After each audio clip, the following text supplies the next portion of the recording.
Alright, good evening ladies and gentlemen, welcome back to Compound Interesting. This is Emil, and in today's video I want to talk about Bitcoin and crypto and give my update on the markets right now, what I think is going to happen in the short, medium and long term. So I prepared this video last night, so the kind of short term stuff is kind of out the window, but because Bitcoin pumped really hard last night, which is, I'm not complaining about that at all, but yeah, basically for the short term, I was basically going to say that no one really knows. Like, it could go either way.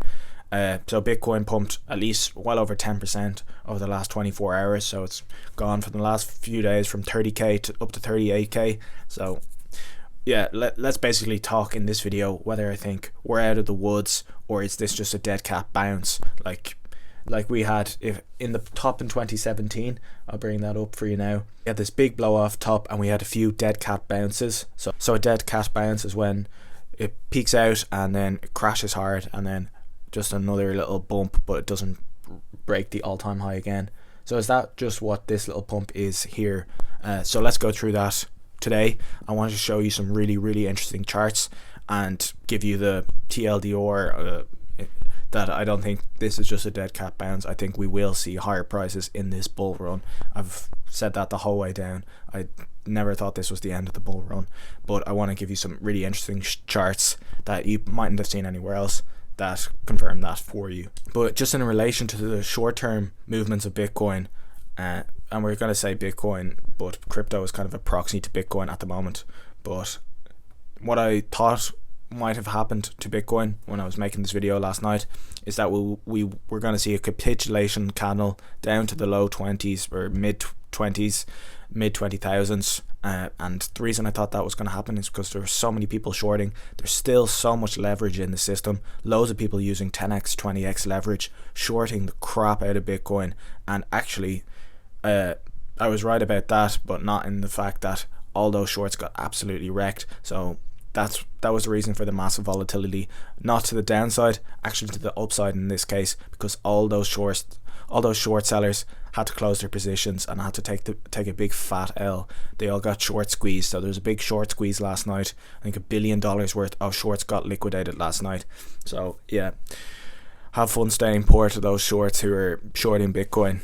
But let's just entertain the scenario that we actually are in a bear market now, that 65,000 was the top and now we're just in a long-term bear market for the next few years. So if you're worried about that, maybe some people are seeing this little pump and thinking, okay, here's a nice little time to exit. I'm not selling at the absolute bottom.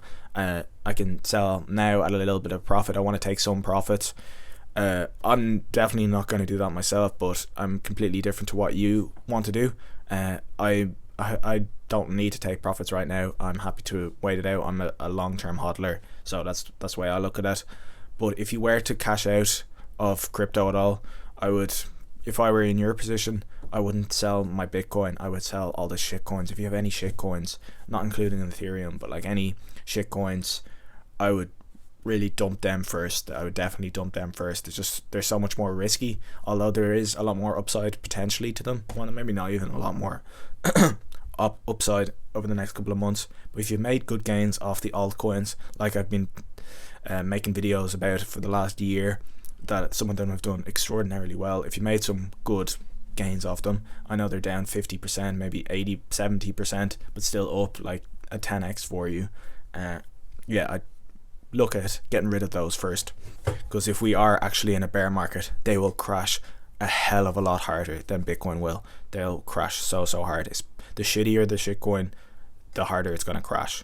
And yeah, just FYI, I'm probably never going to sell my Bitcoin. I'll sell my MicroStrategy stock because I bought that on leverage. I bought that using leverage from my stockbroker. So yeah, I should sell that if Bitcoin does do well and MicroStrategy stock goes up a lot, to be able to cover the margin that I've taken out, so I'm not in the negative anymore. I will be selling that, but I'll actually probably never sell my Bitcoin. But I will potentially sell some of my, quite a lot of my altcoins, maybe some Ethereum, and maybe a tiny bit of Bitcoin, depending how high we actually go. But even with this massive pump that we had over the last couple of days, we still have major resistances to get through before we're breaking all-time highs. I would hold your horses a bit, thinking you're gonna go straight up and break all-time highs again in the next couple of weeks. Like, we have a lot of moving averages that we crash through, a lot of supports that we crash through, and this 42k region is major area of resistance. So just in the short term, don't be planning your retirement over the next couple of weeks, but over the next few months, yeah, I think Bitcoin will break the all-time highs again and we'll be going to the absolute moon again. Anyway, let's start getting into the charts to prove to you, or not to prove to you, like, who knows, obviously, but that give the case to why I think Bitcoin has more room to the upside this year and in this cycle. Alright, so the first piece of data that I want to show you, it's kind of a simple one, why Bitcoin hasn't reached its peak, in my opinion, in this cycle. This is the Google Trends search data for Bitcoin over the last 10 years or so. So you can see the 2017 peak was higher than the peak that we had in May for Bitcoin. So that kind of shows to me that there was more retail coming into Bitcoin in 2017 than there is now, and I think that wouldn't make any sense. I think there should be, at the peak of the market, there should be a lot more retail coming in than previous cycles. And you can see the 2014 peaks for the amount of search volume from Bitcoin in comparison to 2017.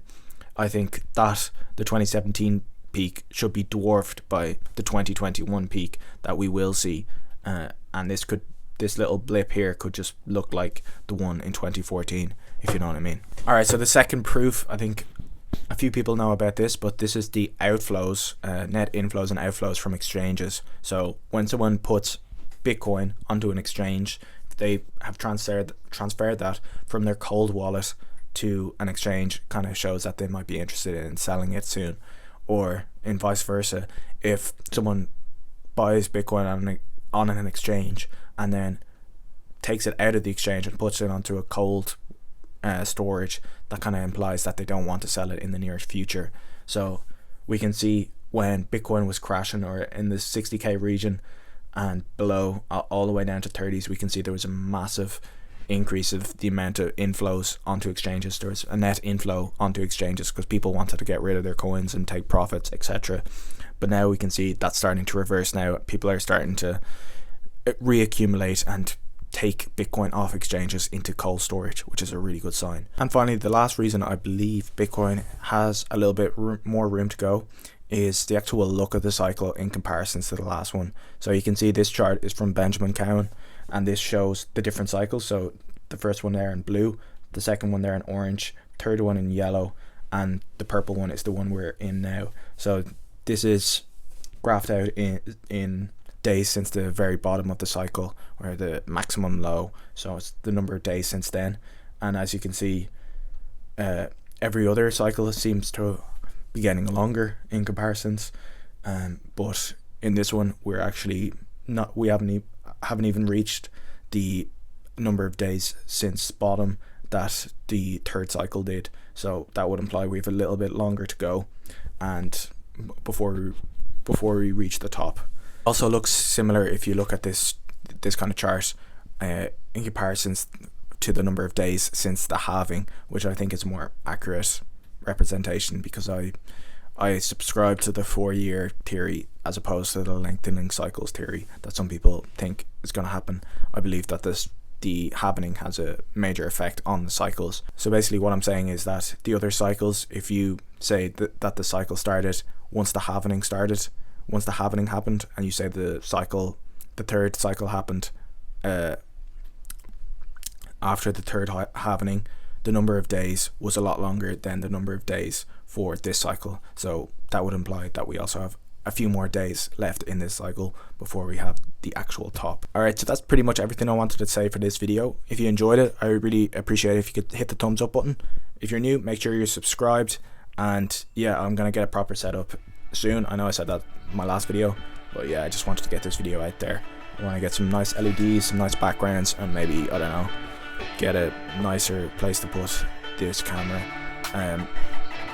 I'll get that worked out, so don't worry about that. I really hope you enjoyed the video. I hope you learned something, and I can't wait to see you in the next one. Thank you so much for watching. Cheers.